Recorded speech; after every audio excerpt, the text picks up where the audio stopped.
दोस्त, इस अनंत ब्रह्मांड में कहां कहां जीवन है ये तो कोई नहीं जानता, पर हां जीवन अवश्य है ये सभी मानते हैं। और यदि हमारी सौरमंडल या अभी तक की ज्ञात प्लैनेट्स के बारे में बात करें तो अभी तक मानव ने सिर्फ एक ही ग्रह ऐसा पाया है जहां पर जीवन है, और वो है हमारी धरती। हमारी पृथ्वी लगभग 4.5 बिलियन साल पुरानी है और अनुमान है कि यहां जीवन की उत्पत्ति शुरुआत 1 बिलियन सालों में हो गई थी। अभी तक ज्ञात ब्रह्मांड में हमारी पृथ्वी एकमात्र ऐसी जगह है जहां इंसानों के रूप में एक इंटेलिजेंट लाइफ मौजूद है। पर इसके विपरीत हमारा ब्रह्मांड, जो कि 13.8 बिलियन साल पुराना है और करीब 13 बिलियन लाइट ईयर्स के विशाल क्षेत्र में फैला हुआ है, वहां अभी तक जीवन के कोई सबूत नहीं मिले हैं, जो कि बेहद अजीब है। आज की वीडियो में हम इन्हीं बातों पर चर्चा करेंगे। क्या हम ब्रह्मांड में अकेले हैं? और अगर अकेले नहीं हैं तो एलियंस आज तक पृथ्वी पर क्यों नहीं आए? उसके बाद हम फर्मी पैराडॉक्स की बात करेंगे। क्या हम इस विशाल ब्रह्मांड में अकेले हैं? ब्रह्मांड में मौजूद अलग अलग तरह की सिविलाइजेशंस यानी types of civilizations in universe पर भी हम बात करेंगे। और हम एनरिको फर्मी का एक सवाल, जो आपका और मेरा सवाल भी है और जिसके बारे में अलग अलग वैज्ञानिकों ने अलग अलग समय पर हाइपोथेसिस दी है, यानी उन्होंने एक हाइपोथेटिकल कंडीशंस के बारे में बताया है, जो कि एक कल्पना ही कह सकते हैं, जो कि सबूत के तौर पर तो नहीं, पर यह हाइपोथेसिस हमें ब्रह्मांड को समझने में बहुत ही ज्यादा मदद करती हैं। तो आज की वीडियो में हम सब इन्हीं के बारे में बात करेंगे। Are we alone in universe? क्या इस ब्रह्मांड में हम अकेले हैं? यह सवाल आपके और मेरे मन में हमेशा उठता है। अगर हमारे आकाश गंगा मिल्की वे में कोई एलियन सभ्यता हम इंसानों से केवल कुछ लाख पहले अस्तित्व में आई होगी, तो वर्तमान समय में वो टाइप 2 या टाइप 3 की सिविलाइजेशन बन चुके होंगे, जो कि डायसन स्फीयर जैसे विशाल मेगा स्ट्रक्चर का निर्माण करने में सक्षम होंगे और साथ ही वार्प ड्राइव जैसी टेक्नोलॉजीज का उपयोग कर इंटरस्टेलर ट्रेवल करने में महारत हासिल कर चुके होंगे। ऐसे में ये इन टेक्नोलॉजीज का उपयोग कर दूसरे ग्रहों और सोलर सिस्टम को कॉलोनाइज करने में सक्षम हो चुके होंगे और केवल कुछ करोड़ सालों में ये एडवांस सिविलाइजेशन पूरे के पूरे गैलेक्सी को कॉलोनाइज और कंट्रोल करने में सक्षम होंगे। पर अभी तक हम इंसानों को हमारी आकाश गंगा में ऐसे किसी हाई एडवांस सिविलाइजेशन का पता नहीं चला है। न अभी तक हमें उनका कोई मैसेज मिला है और न ही उनके द्वारा निर्माण की गई किसी प्रोब या मेगा स्ट्रक्चर का पता चला है। ऐसे में एनरिको फर्मी का सवाल यह था कि आखिर सभी कहां हैं? इसे ही फर्मी पैराडॉक्स के नाम से जाना जाता है। समय के साथ कई महान वैज्ञानिकों ने फर्मी के इस सवाल का जवाब ढूंढने के लिए कई हाइपोथेसिस दिए हैं, जिनके बारे में आज हम विस्तार से चर्चा करेंगे।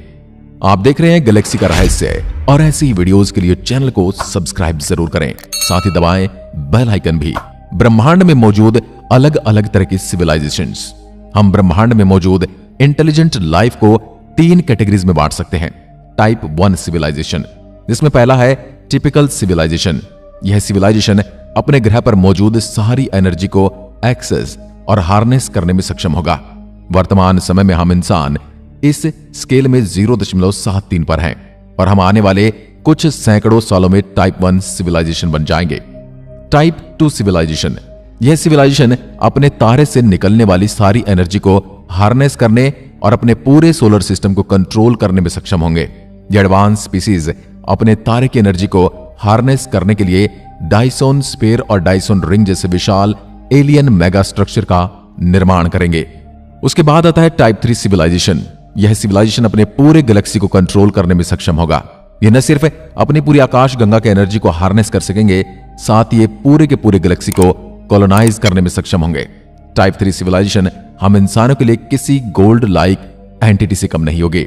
अब जानते हैं एनरिको फर्मी का वो सवाल जो हर कोई जानना चाहता है, जिसका जवाब सन 1950 में एक दिन एनरिको फर्मी मैक्सिको में मौजूद लॉस अलामोस नेशनल लेबोरेटरी में अपने कलीग्स के साथ लंच कर रहे थे और इसी दौरान उनके दोस्तों और उनके बीच एलियन लाइफ यानी कि एक्स्ट्रा टेरेस्ट्रियल लाइफ के एग्जिस्टेंस को लेकर काफी गर्म चर्चा हो रही थी, जहां वो इस बात पर चर्चा कर रहे थे, अगर इस ब्रह्मांड में हमारी धरती के अलावा कहीं और जीवन मौजूद है तो आखिर वो कहां है?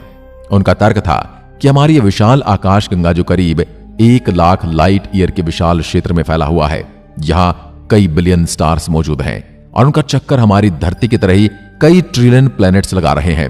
ऐसे में इनमें से किसी न किसी ग्रह पर जीवन जरूर पनपा होगा। हमारे ब्रह्मांड के उम्र को देखते हुए इन प्लैनेट्स पर जीवन को इवॉल्व होने में कई बिलियन सालों का समय लगा होगा, जो समय के साथ एक काफी एडवांस इंटेलिजेंट सिविलाइजेशन बन चुके होंगे, जो कि दूसरे ग्रहों, सोलर सिस्टम और अपने पूरे गैलेक्सी को कॉलोनाइज और कंट्रोल करने में महारत हासिल कर चुके होंगे। पर हमारी धरती पर अभी तक कोई भी एलियन मैसेज या फिर किसी प्रकार का एलियन स्पेस शिप नहीं पहुंचा है। ऐसे में फर्मी का प्रश्न था कि वेयर इज एवरीबॉडी, आखिर सभी हैं कहां?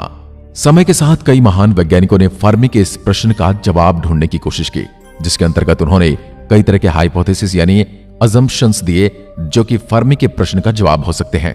मुख्य रूप से यह हाइपोथेसिस हमारे ब्रह्मांड में लाइफ को इवॉल्व होने से और इंटेलिजेंट लाइफ को इस विशाल ब्रह्मांड में फैलने से रोकते हैं।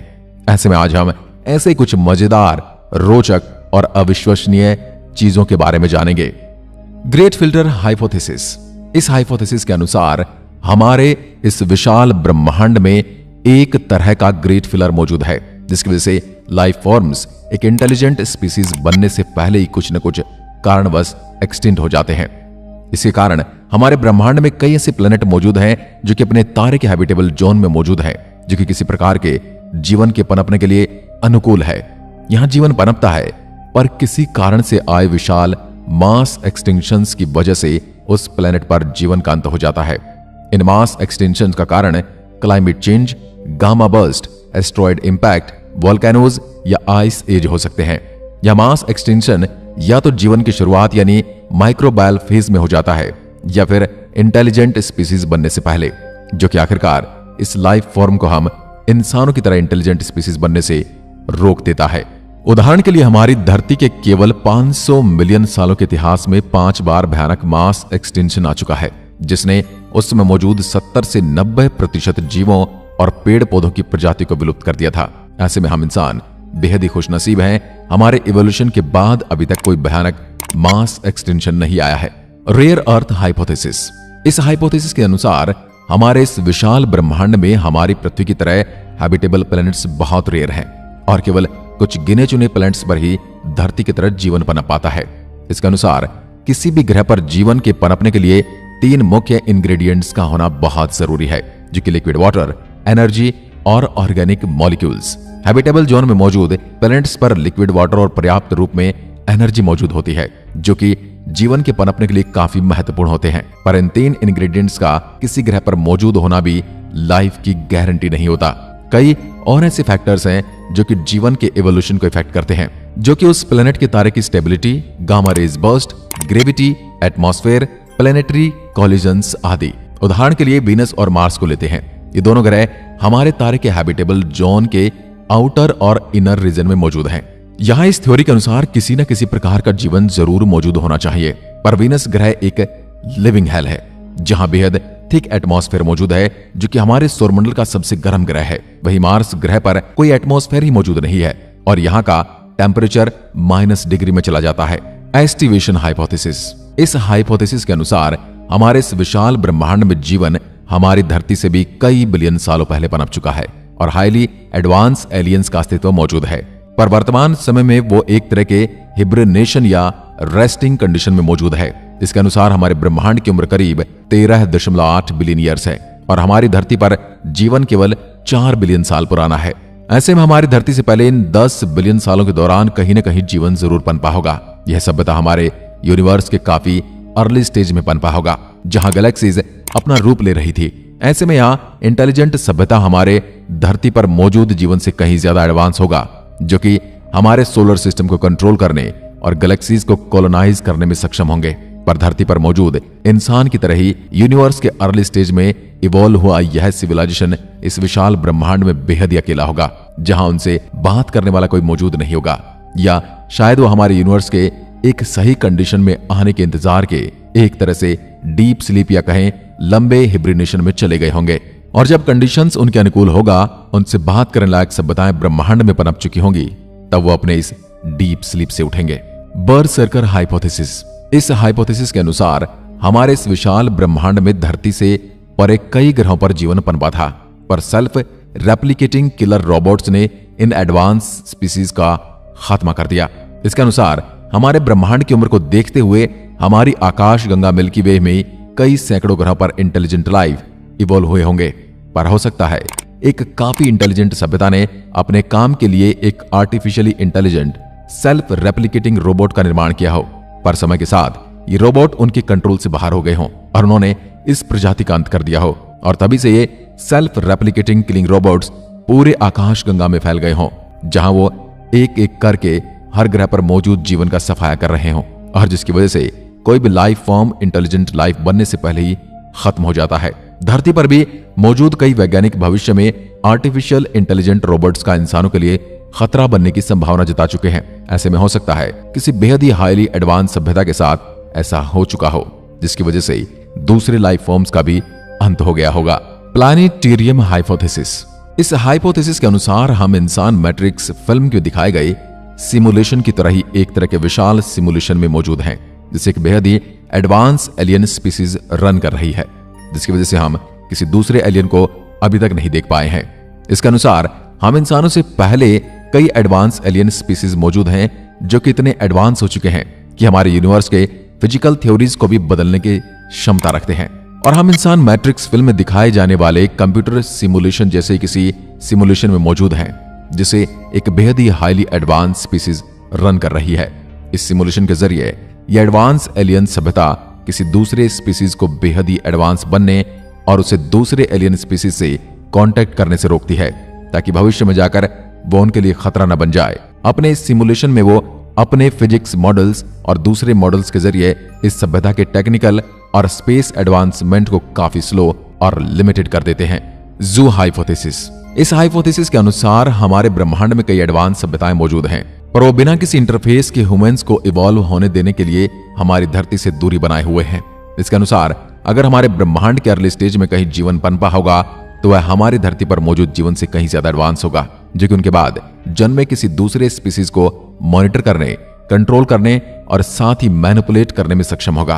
पर यह उस यंग स्पीसीज या सिविलाइजेशन के इवोल्यूशन और ग्रोथ के लिए खतरा साबित हो सकता है। ऐसे में वो दूसरे स्पीसीज को इवॉल्व होने देने के लिए प्रॉपर समय देना चाहते हैं। ऐसे में एडवांस एलियन सभ्यता दूसरे स्पीसीज को मॉनिटर करते रहते हैं, और जब तक सभ्यता कल्चरल, सोशल और साइकोलॉजिकल तौर पर एक खास लेवल तक डेवलप नहीं हो जाते जहां वो किसी एडवांस एलियन सभ्यता द्वारा कांटेक्ट करने के इंपैक्ट को झेलने में सक्षम हो। ऐसे में हो सकता है कि हमारी धरती अभी तक उतनी एडवांस नहीं हुई है और सही समय आने पर यह एलियन सभ्यता हमसे कांटेक्ट जरूर करेगी। Brief window hypothesis. इस हाइपोथेसिस के अनुसार हमारे ब्रह्मांड की विशालता और तारों के बीच मौजूद दूरी को देखते हुए किसी सभ्यता को एक्सटेंट होने से पहले किसी दूसरी सभ्यता से कांटेक्ट करने के लिए काफी कम समय मिल पाता है।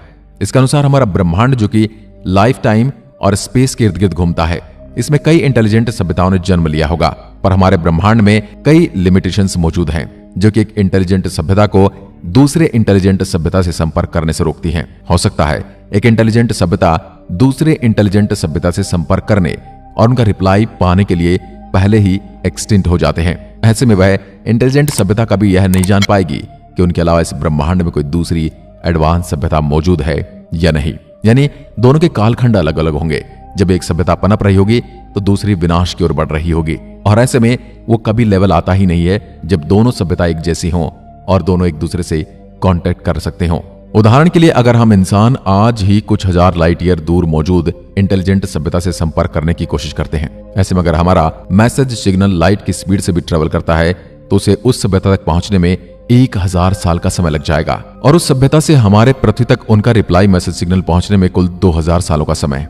हो सकता है इन 2000 सालों में हम इंसानों का अस्तित्व ही खत्म हो जाए। ऐसे में दूसरी सभ्यता भी हम इंसानों के अस्तित्व के बारे में कभी नहीं जान पाएगी। First born hypothesis. इस हाइपोथेसिस के अनुसार हमारे ब्रह्मांड में लाइफ बेहद ही कॉमन है, पर हम इंसानों की तरह इंटेलिजेंट लाइफ बेहद ही रेयर, और हम इंसान इस ब्रह्मांड में जन्म लेने वाले पहले इंटेलिजेंट स्पीसीज हैं। और हम इंसानों से पहले हमारे ब्रह्मांड में कोई इंटेलिजेंट लाइफ ही इवॉल्व नहीं हुआ था। हम इंसानों को धरती पर इवॉल्व हुए कुछ लाख साल ही हुए हैं। ऐसे में हमारे ब्रह्मांड के जन्म के 13 बिलियन सालों तक हमारे यूनिवर्स में किसी भी प्रकार के इंटेलिजेंट लाइफ इवॉल्व नहीं हुआ था। हमारे ब्रह्मांड की उम्र के कंपेयर में यह काफी लंबा समय है, और इसे ही ग्रेट साइलेंस भी कहा जाता है।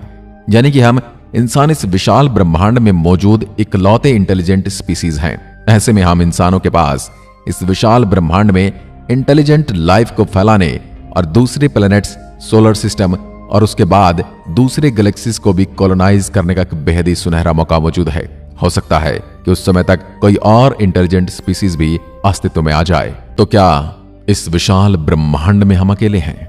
Are we alone? हम एलियंस को डस्टबिन बॉक्स से लेकर नीले रंग के जानवर तक के रूप में इमेजिन कर चुके हैं। हमारी इमेजिनेशन में काफी एलियंस दोस्त हैं और काफी दुश्मन भी, लेकिन हमारी इमेजिनेशन असलियत नहीं है। असलियत कुछ और है। लेकिन ये है क्या?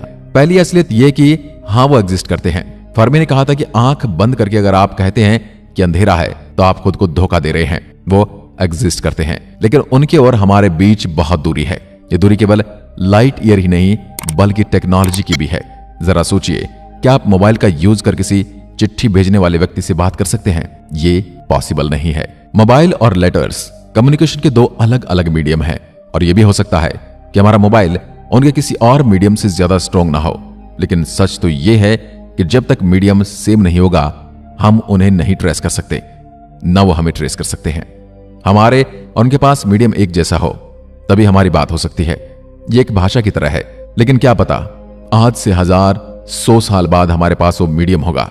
क्या आज से 500 साल पहले कोई उड़ने की कल्पना कर सकता था? लेकिन आज इंसान उड़ सकते हैं अपने दम पर, अपनी इंटेलिजेंस के दम पर। उसी तरह आने वाले भविष्य में कुछ भी हो सकता है।